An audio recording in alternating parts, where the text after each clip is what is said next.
Assalamualaikum warahmatullahi wabarakatuh. Alhamdulillahi rabbil alamin. Wa bihi nasta'inu ala umuri dunya wa din. Wassalatu wassalamu ala asrafil anbiya'i wal mursalin wa ala alihi wa sahbihi wa man tabi'ahum ila yaumiddin. Asyhadu an la ilaha illallah wahdahu la syarika lah wa asyhadu anna Muhammadan abduhu wa rasuluh. Allahumma shalli ala Muhammad wa ala ali Muhammad kama shallaita ala Ibrahim wa ala ali Ibrahim innaka Hamidum Majid. Allahumma inna na'udzu bika min ilmin la yanfa' wa min qalbin la yakhsha wa min nafsin la tasba' wa min du'a'in la yusma'. Ya muqallibal qulub ثبت قلوبنا على دينك. أيها الحاضرون rahimakumullah, senantiasa marilah kita bersyukur kepada Allah Subhanahu wa taala dengan nikmatnya yang sempurna yang telah diberikan kepada kita masing-masing. Oleh sebab itu, marilah di hari yang mulia ini, di hari Jumat di bulan Ramadan, pada Jumat yang terakhir ini, mana Jumat depan sudah bukan Ramadan lagi, maka kita manfaatkan waktu terbaik, waktu mustajabah untuk mendekatkan diri kepada Allah Subhanahu wa taala, menghapus dosa-dosa yang telah kita perbuat, baik itu sengaja maupun yang terlupa. Kalau kita berebut tiket saja naik kereta api, kita rela membuka mata, menguat-kuatkan diri pada malam dini hari jam 00 baru loket dibuka. Kita berebut agar mendapatkan satu tiket keberangkatan. Kita bela-belain dengan cara apapun agar mendapatkannya. Dan bila kita mendapatkannya, maka kita merasa tenang karena bepergian kita telah dimudahkan satu langkah. Kalau dibandingkan dengan tiket kita masuk surga, Allah Subhanahu wa taala membuka peluang yang sama semua. Kita tidak perlu berebut. Kita hanya perlu menyambutnya dengan kekuatan penuh, dengan keikhlasan yang kuat. Tidak ada pembatasan tiket untuk masuk surga. Namun terkadang kita yang membatasi diri kita. Kalau kita mengejar dunia saja, berdarah-darah kita lakukan, namun kadang sudah dihamparkan oleh Allah Subhanahu wa taala karpet merah beserta tiketnya untuk diambil dengan cara yang termudah, namun kadang kita sering melalaikannya. Oleh sebab itu, kepada yang Allah beri kesempatan untuk beriktikaf, itu adalah hal yang istimewa, karena tidak semua bisa melakukannya, termasuk saya sendiri. Maka saya menjadi iri bagi beliau-beliau yang sudah Allah bebaskan dari perkara dunia, yang Allah sudah senggangkan, tidak repotkan dengan perkara dunia lagi, bisa bermunajat tanpa memikirkan apa yang terjadi di luar pagar masjid ini. Sedangkan kita dan yang lainnya harus berjibaku, entah perkara ekonomi, entah perkara urusan organisasi keluarga dan lain sebagainya. Itu adalah ujian bagi kita masing-masing. Maka yang Allah beri kesempatan lalu tidak mengambilnya, maka dia akan merugi dan kesempatan tidak akan datang untuk kedua kali. Ramadan tiap tahun pasti datang, namun belum tentu kita datang. Kita pun datang, belum tentu kita sempat untuk melakukan ibadah dengan terbaik. Sempat pun kadang kita sedang tidak sehat, sehingga sama saja kita tidak akan bisa maksimal beribadah di dalamnya. Maka ma'asyiral muslimin rahimakumullah, di hari yang mulia ini, di Jumat terakhir bulan Ramadan ini, mari kita hempaskan seluruh doa-doa dan permintaan kita kepada Allah Subhanahu wa taala. Kita berusaha mengosongkan semua dosa-dosa yang telah kita perbuat, dan telah kita selesai Ramadan benar-benar menjadi orang yang terbebas dari dosa-dosa, sehingga kehidupan kita akan semakin baik. Bila Allah menghendaki orang-orang yang sukses dalam puasanya, maka berikutnya kehidupannya akan semakin nyaman, semakin nyata sakinahnya. Bukan hanya pengantin baru saja yang sakinah, mawaddah, warahmah, tetapi hati-hati yang baru setelah berpuasa 1 bulan penuh dengan keikhlasan mengharap ridha Allah Subhanahu wa taala, maka ketika 1 Syawal datang dan 11 bulan tersisa ke depan, kehidupannya akan mengalahkan pengantin baru, dan dia juga akan mendapatkan kehidupan yang sakinah, mawaddah, warahmah. Kadang itu hanya disampaikan hanya untuk kepada pengantin baru. Kehidupan yang sakinah, mawaddah, warahmah itu hak semua orang, mau yang belum menikah atau yang pernah atau yang sudah menikah dan sudah selesai. Maka oleh sebab itu, Ramadan ini adalah kendaraan terbaik untuk kita mendapatkan kehidupan yang seperti itu. Ayyuhal hadirin rahimakumullah, dalam sebuah hadis qudsi Allah Subhanahu wa taala melarang manusia melakukan namanya bunuh diri, atau anak-anak zaman sekarang menyebutkannya dengan bundir, bunuh diri. Karena zaman sekarang itu suka istilah-istilah yang asik, atau kalau orang tua mengatakan aneh. Apa itu bundir? Dia itu bunuh diri. Larangan ini disampaikan dalam sebuah hadis Rasulullah sallallahu alaihi wasallam. Dari Jundub radhiyallahu anhu, ia berkata, Rasulullah sallallahu alaihi wasallam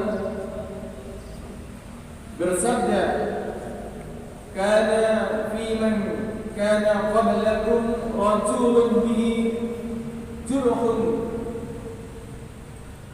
fajazi'a fa'akhadha sikinan wazabiya yadahu fama waqa damu hatta mata." Qala Allah Ta'ala, "Badarani abdi bi nafsihi haramtu alaihi jannah." Ini hadis yang sangat menakutkan. Maka jangan sampai umat Islam ataupun mungkin kita yang ada di sini melakukannya. Artinya hadis tadi disebutkan, dahulu di antara orang-orang sebelum kalian ada seorang laki-laki yang terluka hingga ia putus asa. Kemudian ia mengambil pisau dan memotong urat nadinya, urat tangannya dengan pisau tersebut. Darah terus mengalir sampai akhirnya ia meninggal dunia. Allah Subhanahu wa taala berfirman, "Hamba-Ku telah mendahuluiku untuk mengakhiri hidupnya." aku mengharamkan surga baginya. Kalimat yang terakhir ini sangat berat. Maka apa pelajaran yang dapat kita ambil dari hadis yang diriwayatkan oleh muttafaqun alaih dari surat Bukhari pada nomor hadis 3463 dan hadis Muslim nomor 113. Ibrah atau pelajaran yang dapat kita ambil yang pertama, hendaknya kita bersabar ketika sakit, sebagaimana lafaz awal kana fi man kana qablakum rajulun bihi jurhun fajazia. Dahulu di antara orang-orang sebelum kalian ada seorang laki-laki yang terluka hingga ia putus asa. Yang dimaksud orang sebelum kalian adalah orang dari kalangan Bani Israel. Ia merasa kesakitan dan tidak bersabar dengan sakit yang dideritanya. Tentunya kita yang pernah mengalami sakit dan sakitnya itu yang menyiksa, yang mendera begitu dalam. Kadang kalimat atau di benak kita itu seakan-akan kita ini tidak akan sembuh. Sakitnya begitu dalam sehingga kita menjadi putus asa. Bahkan terlepas kata-kata, ya Allah, matikanlah saya. Jadi beberapa teman yang mengalami sakit, ada yang mengatakan seperti itu. Dia berkata, daripada saya sakit seperti ini, lebih baik saya dimatikan saja, karena tidak tahan dengan sakitnya. Maka al-hadi rahimahullah, sesakit apapun, maka jangan sampai jatuh kepada perkara yang diharapkan oleh Allah Subhanahu wa taala. Diriwayatkan dari Jundub radhiyallahu anhu dari Rasulullah sallallahu alaihi wasallam bersabda, "Inna rajulan mimman kana qablakum kharajat bi qarhatun falamma adathu intaza'a sahman min kinanati sesungguhnya seorang laki-laki dari orang-orang sekalian memiliki luka yang bernanah. Ketika ia merasa kesakitan, ia pun mengambil anak panah dari tempatnya lalu ia menusukkannya. Oleh karena itu, seorang muslim yang sakit hendaknya bersabar dan yakin bahwa Allah Subhanahu wa taala akan menganugerahkannya kesembuhan, sebagaimana Allah Subhanahu wa taala firmankan dalam Al-Qur'an, "Wa idza maridtu fa huwa yashfin." Apabila aku sakit, maka Dia yang akan menyembuhkanku. Seorang yang sakit hendaknya berobat untuk mencari kesembuhan. Karena demikianlah yang diberitakan oleh Rasulullah sallallahu alaihi wasallam. Maka bila kita didera sakit apapun, maka kewajiban kita adalah ikhtiar mencari kesembuhan, mencari perantara yang menyembuhkan, bukan orang yang menyembuhkan, bukan, tetapi perantara manusia sebagai perantara penyembuhan dari sakitnya. Kadang kita lupa mengatakan saya ke dokter A, sembuh, dokter tersebut yang menyembuhkanku. Memang kalimat itu lugas, begitu biasa saja, tapi sebaiknya dengan perantara beliau saya akhirnya sembuh. Itu kalimat lebih sopan dan lebih baik. Artinya tidak menistakan, tidak menafikan peran Allah Subhanahu wa taala sebagai Maha Penyembuh penyakit. Rasulullah SAW bersabda yang diriwayatkan dari Usama bin Syarif radhiyallahu anhu pada sebuah hadis, "Tadawu ibadallahi fa inna Allah azza wa jalla lam yanzil dalan illa anzala lahu shifaan ila al-mauta wal haram." Berobatlah wahai para hamba Allah, karena sesungguhnya Allah Subhanahu wa taala tidak menurunkan suatu penyakit melainkan menurunkan bersama dengan penyakit tersebut obatnya kecuali kematian dan tua. Jadi yang tidak ada obatnya kematian dan tua. Semua ada obatnya. Kenapa kita ketika sakit belum sembuh, belum ditemukan obat yang sesuai dengan penyakitnya? Belum ditemukan orang yang mampu menemukan sesuai penyakit itu bisa hilang dari tubuhnya. Bukan tidak ada. Kecuali dua hal, yaitu kematian dan tua. Maka kadang para wanita tertipu oleh produk-produk yang produk itu kadang mengatakan nampak 10 tahun lebih muda. Bila digunakan berupa make up dan seperangkatnya, maka akan nampak 10 tahun lebih muda. Berarti ibu-ibu atau ibu yang menggunakan disebut penampakan.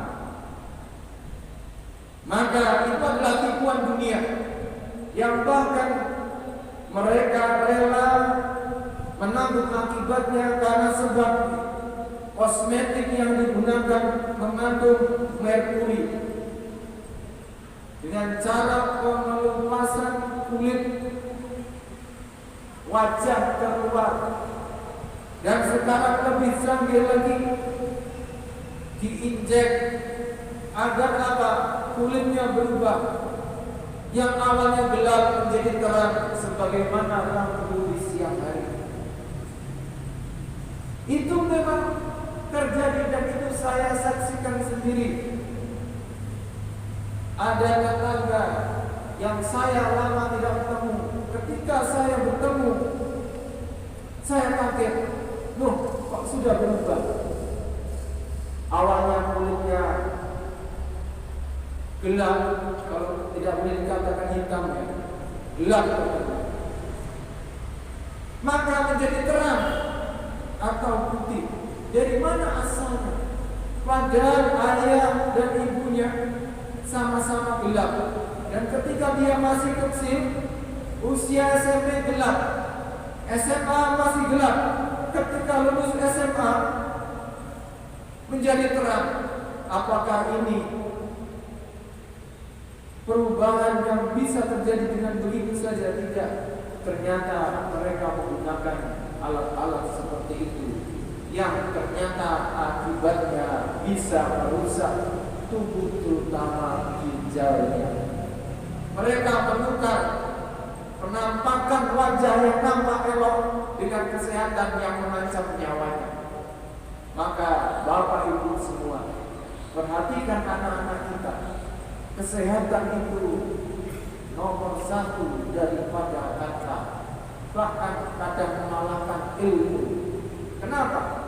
Buat apa berilmu tapi tidak bisa mengamalkan sebab karena sakit? Buat apa berharta tetapi tidak bisa menikmatinya? Maka utamakanlah kesehatan. Maka di sini penyakit itu semua ada obatnya, kecuali kematian dan tua. Dan yang saya amati sampai hari ini, ada satu penyakit yang belum ada obatnya, yaitu penyakit HIV/AIDS. Itu sebenarnya sepertinya bukan penyakit, itu adalah azab Allah, karena tidak ditemukan obatnya sampai sekarang. Maka ketika seseorang sudah terkena azab itu, penyakit itu, maka dia tinggal menunggu hitungan hari saja. Tiap tahun dia akan semakin melemah. Itu didapat dari mana? Didapat dari perilaku penyimpangan. Maka hati-hatilah, jangan sampai melakukan penyimpangan sehingga Allah mengazab di dunia dengan penyakit tersebut. Dan bila mana sudah terdiagnosa pada suatu rumah sakit dan datanya sudah ada, maka data itu akan muncul ketika kita berobat dimanapun. Ketika NIK kita dimasukkan, maka riwayat kita akan muncul. Naudzubillah min dzalik, kalau ada riwayat itu, dan akan beberapa fasilitas kesehatan mungkin tidak sanggup, akan menolaknya. Mohon maaf Bapak atau siapa, kami tidak bisa melayani. Sebab apa? Ada riwayat tersebut. Oleh sebab itu kita jauhi sejauh-jauhnya. Ayyuhal hadirin rahimakumullah. Yang kedua, ibrah dari hadis qudsi di atas, yaitu kematian memiliki penyebab. Jadi semua kematian itu ada sebabnya. Sebagaimana disebutkan dalam hadis di atas, fa'akhadha sikinan wa khara biha yadahu fama raqa damu hatta mata. Kemudian ia mengambil pisau dan memotong urat nadi tangannya dengan pisau tersebut. Darahnya terus mengalir sampai akhirnya ia meninggal dunia. Terdapat banyak hal yang dapat menyebabkan seorang mengalami kematian, seperti penyakit, kelaparan, tenggelam, terbakar, dan lain sebagainya. Sebagaimana diriwayatkan dari Abdullah bin Sihir radhiyallahu anhu dari Nabi sallallahu alaihi wasallam, beliau bersabda, "Usila banu Adam wa ila jambihi tis'un wa tis'una maniyatan in aqta'athu al-manaya wa qafil haram hatta yamuta." Telah diciptakan di dekat anak Adam itu 99 sebab kematian. Jadi 99 penyebab kematian. Jika semua sebab kematian tersebut tidak mengenainya, niscaya ia akan mengalami masa tua hingga akhirnya meninggal dunia. Orang yang disebutkan dalam hadis di atas meninggal dunia disebabkan karena kehabisan darah yang mengalir dari tubuhnya. Diriwayatkan dari Jundub radhiyallahu anhu dari Rasulullah SAW, beliau bersabda, "Falamma adathu intiza'a sahman min kinanati wa ka'a falam yarqa'i damu hatta mata." Ketika ia merasa kesakitan, ia pun mengambil anak panah dari tempatnya, lalu menusukkannya dan darahnya terus mengalir sampai akhirnya meninggal dunia. Ketika merasakan derita sakit, hendaknya seorang muslim tidak mengharapkan kematian, karena keputusasaannya, maka lahirlah bisikan setan, ini mati lebih utama daripada sakit seperti ini. Maka janganlah seperti itu. Rasulullah SAW diriwayatkan dari Anas radhiyallahu anhu yang berkata, Rasulullah telah bersabda, "La yatamanna ahadun minkumul mauta lidurri nazalani fa in kana labudda mutamanniyan lil mauti falyakul Allahumma ahyini ma kanatil hayatu khairan li wa tawaffani idza kanatil wafatu khairan li. Janganlah seorang di antara kalian mengharap kematian karena kesulitan yang menimpanya. Jika ia terpaksa menginginkan kematian, jika terpaksa, maka hendaknya ia mengatakan, Ya Allah, hidupkanlah aku jika kehidupan ini baik bagiku, matikanlah aku jika kematian itu baik bagiku. Maka ayyuhal hadirin rahimakumullah, kesempatan itu ada dua, antara hidup dan mati. Ketika kita sakit yang sangat dalam, yang kadang kita tidak tertahankan, maka harapannya seperti yang Rasulullah SAW sebutkan tadi, hidupkanlah aku jika memang hidup itu baik bagiku, dan matikanlah aku jika kematian itu memang baik bagiku. Yang terakhir dari fitrah yang bisa kita ambil adalah yang terbesar tentang larangan bunuh diri. Disebutkan pada ujung hadis tadi, kalau Allah Ta'ala badarani adati binafsihi haramtu alaihi jannah. Allah Subhanahu wa Ta'ala berfirman, Hambaku telah mendahuluiku untuk mengakhiri hidupnya, maka aku mengharamkan surga baginya. Allah Subhanahu wa Ta'ala telah mengetahui bahwa dia manusia akan meninggal dunia dengan sebab tertentu. Seorang yang meninggal dunia sebab apapun akan sesuai dengan waktu kematian yang ditetapkan oleh Allah Subhanahu wa Ta'ala.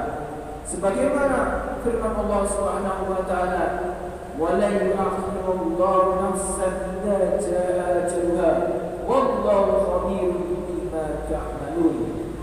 Allah Subhanahu wa Ta'ala telah berfirman, Allah sekali-kali tidak akan menangguhkan kematian seseorang apabila telah datang waktu kematiannya. Allah Maha mengenal apa yang kalian kerjakan. Maka seorang yang tidak mengetahui di manakah dia akan meninggal dunia, Allah menegaskan dalam firman-Nya, "Wa la tadri nafsun bi ayyi ardin tamut, innallaha alimun khabir." Tidak ada seorang pun yang mengetahui di bumi manakah dia meninggal dunia. Sesungguhnya Allah Maha mengetahui, lagi Maha mengenal. Maka ada pun yang dimaksud dengan kalimat Hambaku telah mendahuluiku untuk mengakhiri dunia adalah jika seseorang membunuh jiwanya sendiri, yang Allah tidak memberitahu kepadanya kapan kematiannya akan datang, maka seolah-olah ia mendahului takdir. Karena pada akhirnya jiwa adalah milik Allah Subhanahu wa Ta'ala, bukan milik pribadi seorang. Sehingga membunuh jiwa yang tidak dibenarkan oleh syariat adalah dosa besar, baik dengan bunuh diri atau membunuh orang lain. Diriwayatkan dari Abdullah bin Amr radhiyallahu anhu dari Nabi sallallahu alaihi wasallam bersabda, "Al-kabairu al-israfu billah wa uqul walidain wa qatlu nafsi wal yaminu ghamus." Dosa besar adalah menyekutukan Allah Subhanahu wa Ta'ala, durhaka kepada kedua orang tua, membunuh jiwa, dan sumpah palsu. Yang perlu kita ingat, bunuh diri tidak menyelesaikan masalah, karena setelah kehidupan dunia masih ada kehidupan akhirat. Saya pernah didatangi seseorang yang orang itu sudah capek dengan kehidupannya, dan dia bahkan akan melakukannya. Bahkan saya mencoba untuk menguji keberaniannya. Memang kamu siap bunuh diri? Ya. Daripada kamu bunuh diri, lebih baik saya bunuh saja. Kalau kamu bunuh diri, masalah tidak selesai. Kamu akan masuk neraka. Kemudian orang tersebut memang sudah nekat. Saya diberi kantor untuk menyayat. Ternyata saya juga tidak berani. Karena menghilangkan jiwa tanpa alasan yang sah itu juga dosa besar. Maka apa? Kenekatan orang-orang seperti itu di luar nalar kita, sehingga ada orang yang dengan tega menyayat nabinya sendiri, terjun dari tempat yang tinggi, menenggelamkan di sungai atau laut, atau meminum racun dan lain sebagainya. Maka hal-hal ini akan diingatkan oleh Rasulullah SAW.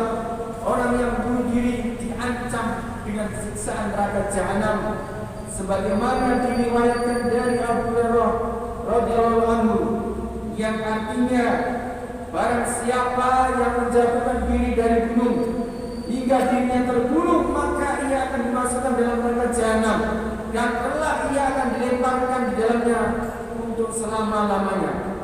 Barang siapa yang meminum racun dirinya lalu terbunuh, maka kelak racun tersebut akan berada di tangannya dan dia terus meminumnya di dalam neraka jahanam selama-lamanya.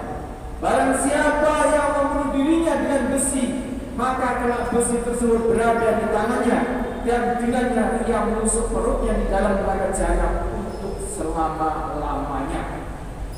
Berarti ancamannya itu sangat mengerikan. Disebutkan dalam riwayat lain Sabit Abdullah radhiyallahu anhu dan Nabi sallallahu alaihi wasallam, "Man qatala nafsahu bi syai'in udhiba bihi fi nari jahannam." Barang siapa yang membunuh dirinya dengan sesuatu, maka ia disiksa dengan sesuatu tersebut di neraka jahanam. Maka kalau orang tersebut membunuh dengan pisaunya, maka pisau itu akan dipegang terus dan akan digunakan dalam neraka jahanam untuk membunuh dirinya terus-menerus tanpa ada henti. Bila mana dia loncat dari gedung, loncat dari tempat tinggi, maka dia pun juga akan mengalami hal yang sama. Bila dia meminum racun, maka dia akan minum racun terus-menerus. Maka itu ancaman yang sangat mengerikan. Sudah masuk neraka jahanam dan disiksa sesuai apa yang dia lakukan di dunia. Maka sebagai penutup, hendaknya orang yang beriman menyayangi jiwanya, karena Allah Subhanahu wa taala menyayang kepadanya. Allah Subhanahu wa taala berfirman, "Wala taqtulu anfusakum innallaha kana bikum rahima." Janganlah kalian membunuh diri kalian, sesungguhnya Allah Maha Penyayang kepada kalian. Maka sekali lagi, bunuh diri bukan solusi. Bunuh diri tidak akan menghilangkan masalah, tapi akan menambah masalah. Kalau masalah di dunia bisa kita selesaikan, kita masih minta bantuan dengan saudara atau orang lain. Tetapi bila mana kita bunuh diri, maka masalah yang terjadi adalah masalah di akhirat. Dan kalau sudah di akhirat, tidak ada penolong satupun kecuali Allah Subhanahu wa taala. Sedangkan orang yang bunuh diri sudah divonis masuk neraka jahanam dengan siksaan sesuai apa yang dia lakukan. Maka itu jelas tidak akan ada penolong lagi kecuali Allah menghapus dosa-dosa setelah disiksa sesuai dengan amalan yang mungkin kebaikan yang masih ada. Semoga Allah Subhanahu wa taala menjauhkan pikiran kita dan perbuatan kita dari bentuk bunuh diri tersebut. Marilah kita akhiri pertemuan hari ini. Semoga benar dan Allah bisa kita laksanakan. Bila mana salah, semoga Allah memaafkannya. Aqulu qawli hadza wa astaghfirullahaladzim. Subhanallah wa bihamdihi, asyhadu an la ilaha illa anta, astaghfiruka wa atubu ilaik. Wassalamualaikum warahmatullahi wabarakatuh.